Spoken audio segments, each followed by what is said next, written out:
तो 16 दिसंबर को हुआ, बधाई हो, बांग्लादेश हुआ है। कितनी बड़ी बात है। सर्जिकल स्ट्राइक तो ये होती है, सर्जरी हुई और देखिए हुआ, बच्चा हुआ। तो 16 दिसंबर का दिन बांग्लादेश की आजादी का दिन हो गया 71 में। अब आजकल सोशल मीडिया पे एक और चल रहा है। कांग्रेस वाले बोल रहे इंदिरा जी होती पीओ के ले आती, तुम ला नहीं पाए। फिर बीजेपी वाले चिढ़ जाते हैं, बोलते हैं इतना ही दम था तो 93,000 सैनिक थे, पीओ के क्यों नहीं लिया उस समय, क्यों दे किया कि सैनिक उनको भाई। इसका जवाब इसके बाद है। ये युद्ध हमने कैसे जीता, अगर आप बहुत सिंपल सी बात समझें। यूएसए ने भेज दी अपनी नौसेना बंगाल की खाड़ी में, उसको 7th फ्लीट कहते हैं। उनके कुछ जहाज, बहुत सारे हथियार, न्यूक्लियर वेपन्स की क्षमता रखने वाले हथियार भेज दिए बंगाल की खाड़ी में, इस भाव से कि हम हमला कर सकते हैं। यूएसएसआर को पता लगा, उसने अपना भेज दिया कि आ जाओ भाई, तुम्हारे पास न्यूक्लियर है, हमारे पास न्यूक्लियर है, खेल लेते हैं। क्यूबा में खेलते खेलते रह गए थे, यहां खेल लेते हैं। वियतनाम में भी चूक गए थे, नॉर्थ कोरिया साउथ कोरिया में भी चूक गए थे, यहां खेल लेते हैं, खेलने का मन है तो। और शीत युद्ध में, कोल्ड वॉर बड़ा सिंपल था, अगर यूएसए आ गया, यूएसएसआर आ गया, अब युद्ध नहीं होगा। दोनों के खड़े हैं जहाज, दोनों बातें कर रहे हैं, सब ठीक चल रहा है। तुम बताओ, लो तुम भी लो सिगरेट, लो लो लो, ठंडा पियोगे। इधर भारत पाकिस्तान काम कर रहा है आराम से। यूएसएसआर ने कहा जल्दी कर लो, बस थोड़ा सा रोकना मुश्किल है, जल्दी कर लो, निपटाओ जल्दी से। 16 को हमने कहा निपट गया जी, बधाई हो। बोले बढ़िया है। फिर उसने कहा अब हम वापस जाएंगे, आप भी वापस जाओ, छोड़ो ना, बच्चे हैं, कर रहे हैं अपना काम, आप क्यों टेंशन ले रहे हो। वापस चले गए दोनों, और बांग्लादेश हो गया। आप ये बताओ इस पूरी सिचुएशन, मैं तो हंसी मजाक में समझा रहा हूँ, लेकिन बात तो सीरियस है। अगर यूएसएसआर हमारे साथ ना होता तो क्या हम सच में ये कर पाते। फिर मानेक शॉ होते, इंदिरा गांधी होती, नरेंद्र मोदी होते, अटल बिहारी वाजपेयी होते, या महात्मा गांधी होते, नहीं कर सकते थे। मतलब सच को समझना अलग बात है, गप्पे मारना अलग बात है। युद्ध जिसमें बहुत सारे देश शामिल होते हैं, मजाक नहीं होता है। आपके साथ में कौन कौन है, किस हद तक है, ये मायने रखता है। उस युद्ध में अमेरिका इस हद तक इनके साथ नहीं था कि न्यूक्लियर वॉर कर सके। यूएसएसआर भी इस हद तक नहीं था, अमेरिका हमला करेगा तो हम भी कर देंगे, इस हद तक था। काम तो हमें ही करना था। यूएसएसआर की सपोर्ट ने सिर्फ इतना कर दिया कि आपको कोई डिस्टर्ब नहीं करेगा, निपटा दो जाके। निपटा दिया हमने, मानेकशॉ तैयार बैठे हुए थे निपटाने के लिए। लेकिन अगर यूएसएसआर की सुरक्षा न होती तो शायद हम ये नहीं कर पाते। और अब देखिए इसके बाद हुई संधि वार्ता। दिसंबर में युद्ध हुआ है और जुलाई 72 में शिमला समझौता हुआ है, और शिमला में मीटिंग होने वाली है। भारत की तरफ से बैठेंगी इंदिरा गांधी, जो कि भारत की प्राइम मिनिस्टर हैं, और वहां से बैठेंगे जुल्फिकार अली भुट्टो, जो कि उस समय राष्ट्रपति चल रहे थे। कब चलता था ना, पहले डेप्यूटी पीएम थे, फिर राष्ट्रपति हुए, फिर पीएम हुए, चलता रहता था उन्हें कुछ ना कुछ। तो वो बैठे हैं, और जुल्फिकार अली भुट्टो अपने साथ ट्रेनिंग के लिए अपनी इंटर्न को साथ लाए थे, जिनका नाम है बेनजीर भुट्टो, जो बाद में पीएम बनने वाली थी। बेटी उनकी कि तुम भी चलो सीखो कैसे बात करते हैं, अगली बार जब हारेंगे तुम संभालना, उस समय तो प्रैक्टिस कर लो इसे ट्रेनिंग कर लो कि हारने के बाद कैसे बात करनी होती है। भारत के पास क्या था, उनके 93,000 सैनिक थे, हमारे कब्जे में थे। 7 महीने से यहाँ दामाद बने हुए थे, खा पी रहे थे, मस्त एकदम मोटे हो गए थे खा खा के। अब है प्रिजनर ऑफ वॉर है तो खाना तो खिलाएंगे ना भाई, सम्मान भी करना ही होता है, वो तो प्रिजनर ऑफ वॉर का है, उसूल है। और 93,000 का मतलब क्या था, उनके कुल सेना का 1/3, उनकी पूरी सेना के 1/3 हमारे पास थे। और इतने घरों में वहां तबाही थी कि छुड़वाओ किसी तरह से, छुड़वाओ भारत से किसी तरह से, इतना दबाव था। उसके बाद 9,000 स्क्वायर किलोमीटर का एरिया, सिंध में भी, थोड़ा सा पंजाब की तरफ, हमारे कब्जे में था। उनके पास क्या था? कुछ नहीं, ठन ठन गोपाल, एकदम खाली, TTG।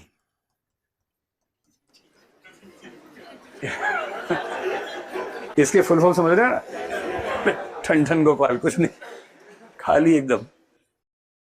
और लोग कहते हैं कि भुट्टो ने पता नहीं ऐसा क्या जादू डाल दिया इंदिरा जी पे कि सारे लोग ले गए और पीओ के भी नहीं मिला।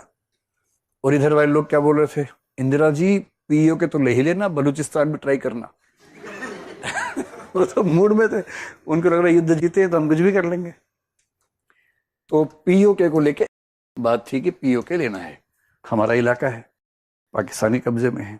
उनके स्कूल में बोलते हैं कि हमारा इलाका भारतीय कब्जे में है ना। दोनों देशों की अपनी अपनी राय है।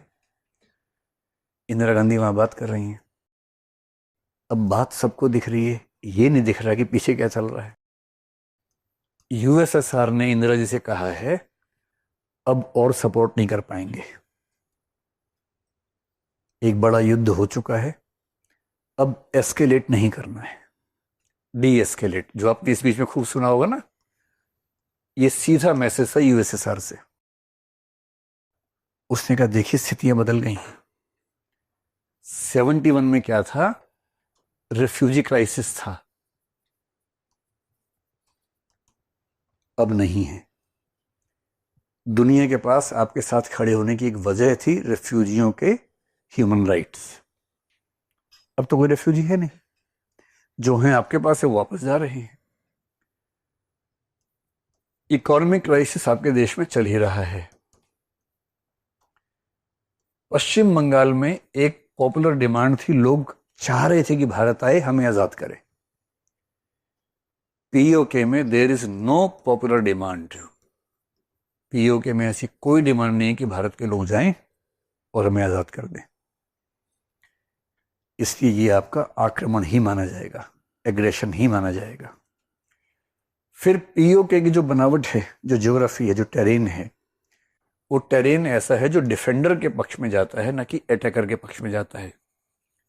इतने टेढ़े मेढ़े रास्ते हैं कि पाकिस्तान की सेना ने वहां जो फोर्टिफिकेशन की है, जो किलेबंदी कर रखी है, उन लोकेशंस पे है कि जो हमला करने आएगा वो नीचे से आएगा और ऊपर वाला हमेशा नीचे वाले को आराम से मार पाता है। तो जो फोर्टिफिकेशन है वो अलग किस्म का है। और जिस स्ट्रेटेजी से आपने ये वाला युद्ध जीता है, वो स्ट्रेटेजी वहां काम नहीं आएगी। फिर आपकी सेना पहले भी थक चुकी है, इतना लंबा युद्ध लड़के, रिसोर्सेस खत्म हो चुके हैं। 1971 का वॉर 16 दिसंबर को क्यों खत्म किया, पीओके क्यों नहीं ले लिया, उसके पीछे ये कारण भी थे। अब एक ही पॉइंट बचा था कि संधि के समय अगर हम जिद कर देंगे भाई 93 लोग तब देंगे जब पीओके हमें दोगे। और यूएसएसआर कह रहा है कि अब मैं और नहीं संभाल पाऊंगा, चीजें बिगड़ जाएंगी इस समय। यूएसए और चाइना साफ कर चुके हैं कि पाकिस्तान का बहुत नुकसान हो चुका है, इससे ज्यादा होगा तो हम इंटरवीन करेंगे अब। और यूएसएसआर को भी समझा दिए कि अब अपनी हद में रहो भाई, एक हद तक ठीक था, इसके आगे ठीक नहीं है। और यूएसएसआर ने इस बात को मान लिया है और भारत को कह दिया है कि अब बेहतर है कि डीएस्केलेट करें, ज्यादा युद्ध ना करें। रही कहीं कसर पूरी हो गई यहां मीटिंग में। कहते हैं, मुझे नहीं पता कि एग्जैक्टली क्या बात हुई, पर कहते हैं इंदिरा जी ने कहा आपके 93,000 सैनिक हमारे पास हैं, अगर हम आपको न दें तो। भुट्टो बोले मत ही दीजिए, वैसे भी वो लोग देश प्रेमी तो है नहीं, गद्दार ही हैं। जो आदमी अपनी जान बचाने के लिए हार मान ले वो तो गद्दार है। ऐसे गद्दारों को मैं देश ले जाके क्या करूंगा? आप मार देंगे तो मुझे पाप भी नहीं लगेगा कि मैंने मारा है, मरवा दीजिए। अब जब एक देश का राष्ट्रपति ये कह दे कि चाहिए ही नहीं हमें, आप रख लो, अब उनसे वो रखो, खाना खिलाओ और पकवान खिलाओ, क्या बचा उसके बाद? जिस देश का राष्ट्रपति, मतलब अनुमान है, मैंने पढ़ा कई जगह है, प्रमाण मेरे पास नहीं है, हो सकता है दबाव बनाने की टैक्टिक हो, नेगोशिएशन में करना पड़ता है, जिस देश का राष्ट्रपति ये कहे कि मेरे 93,000 सैनिक आपके पास हैं, मार दीजिए, नहीं चाहिए मुझे, फिर अब क्या दबाव बनाएंगे उसके बाद? और फिर अंत में जो समझौता हुआ, यही हुआ कि जो आपका एरिया हमारे पास है हम आपको वापस दे रहे हैं। 93,000 सैनिक दे रहे हैं क्योंकि हम कहाँ रखेंगे, आप लेके जाओ अपने, हम कहाँ रखेंगे उनको भाई? दबाव होता तो बाद में जब दबाव हुई थी ना उसका, तो हम क्या करें उसका? और शिमला एग्रीमेंट में ये तय हुआ कि दोनों देश लाइन ऑफ कंट्रोल का सम्मान करेंगे और आपसी मुद्दे आपसी बातचीत से सॉल्व करेंगे, किसी और पक्ष को बीच में नहीं लेके आएंगे। अब मुझे 2 सवालों का जवाब दे दीजिए। 1971 के युद्ध के जीतने में केवल इंदिरा गांधी की भूमिका थी या बहुत सारी परिस्थितियां ऐसी थी? और शिमला समझौते में पीओके नहीं ले पाने में इंदिरा गांधी की वीकनेस थी या उस समय इंटरनेशनल सपोर्ट और बहुत सारे फैक्टर्स थे कि हमारे हाथ में नहीं था, उस समय नहीं था?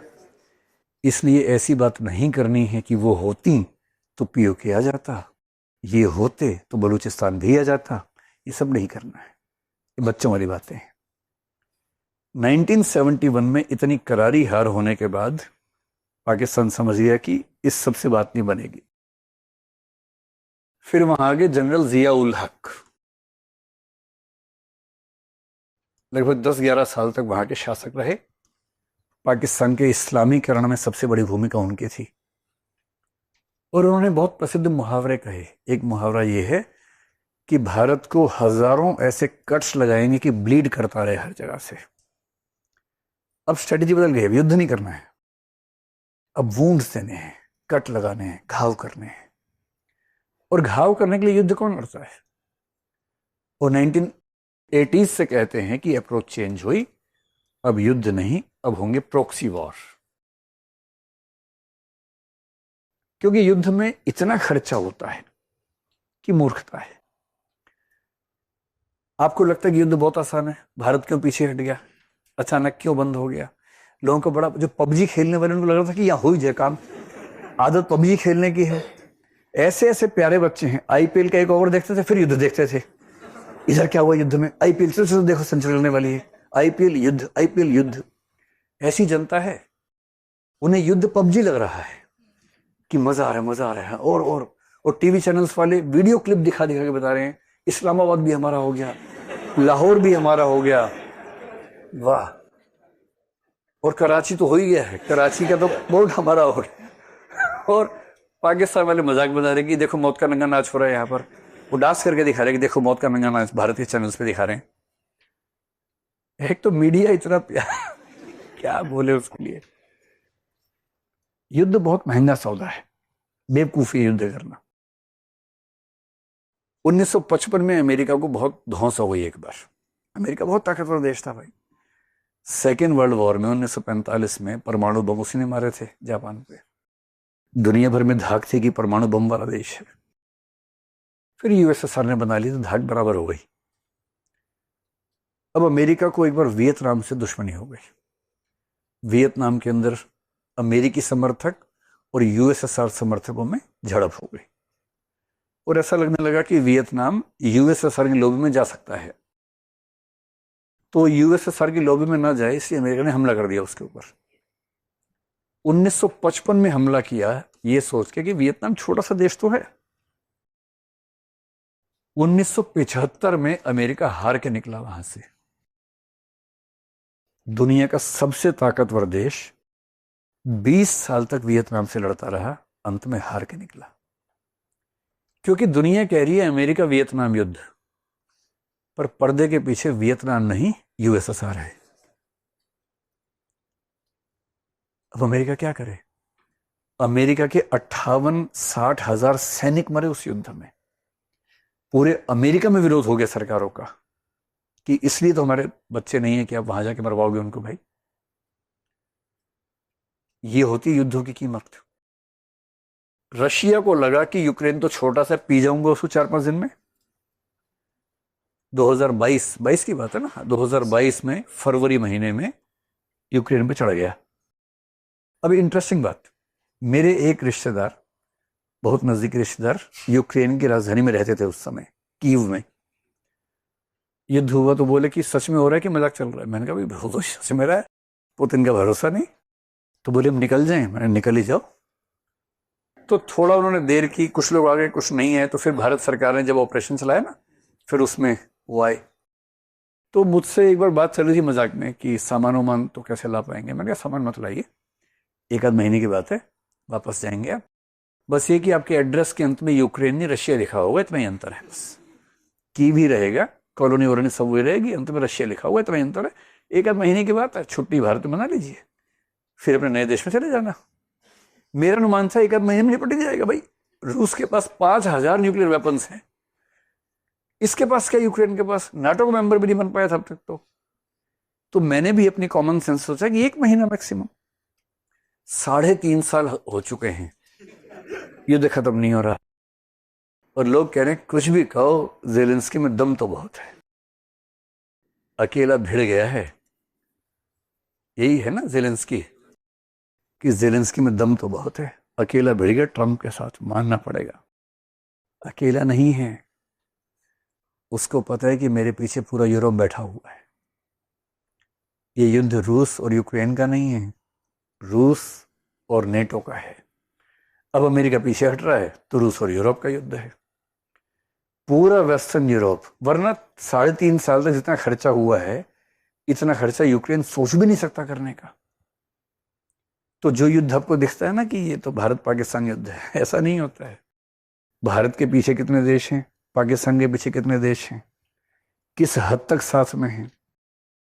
ऐसा होता है कि कई लोग बोलते हैं इससे क्या फर्क पड़ता है, हम क्यों किसी का ध्यान रखें। गोदाने को उपन्यास है हिंदी का, उसमें जो किसान है होरी, उसका बेटा है विद्रोही टाइप का, नाम तो गोवर्धन है पर गोबर बोलते हैं लोग उसको, नाम चलता है गोबर, वैसे गोवर्धन नाम है। तो बाप बेचारा बाप होता है, बाप कह रहे बेटा हम सब बिरादरी के चाकर हैं, इसके बाहर नहीं जा सकते। और बेटा क्या बोल रहा है, पैसा हो तो ना बिरादरी का काम है ना हुक्का पानी का। आप सबको सही लग रहा है ना, क्योंकि आप सब युवा लोग हैं ना, इसलिए। इंटरनेशनल रिलेशन से बिरादरी के बिना काम नहीं चलता है। पूरी बिरादरी बैठती है, खाप पंचायत बैठती है वैसे ही, और उन सबको सांस लेके चलना पड़ता है। अकेले इतनी ताकत हमारे पास नहीं है कि हम अमेरिका से, यूएसएसआर से भिड़ जाएंगे, आज नहीं भिड़ सकते। इसलिए अब जमाना है प्रॉक्सी वॉर का, कि युद्ध ना करेंगे ना अनाउंस करेंगे, ऐसे काम करके आ जाएंगे। और पाकिस्तान इसमें एक्सपर्ट हो चुका ठीक ठाक। कहने वाले कहते हैं कि हम भी एक्सपर्ट हो चुके हैं, बलूचिस्तान में चीजें ऐसी नहीं हो जाती हैं, हमें नहीं पता, हम तो मानते हैं ऐसी हो जाती हैं क्योंकि वहां के लोग चाह रहे हैं आजाद होना। पर हमें पाकिस्तान के बारे में ठीक से पता है। 2008 में उन्होंने मुंबई में काम किया, 16 में उड़ी में किया, और 2019 में पुलवामा में किया। इसलिए मैं कहता हूं कि जब आपको तुलना करनी हो, युद्ध की तुलना युद्ध से कीजिए, ऑपरेशन की तुलना ऑपरेशन से कीजिए। और ऑपरेशन को अब युद्ध में कन्वर्ट कर देंगे कि पीओके लेके आ जाओ। लोग भी तो ऐसी ऐसी डिमांड करते हैं ना कि पीओके लेके आ जाओ,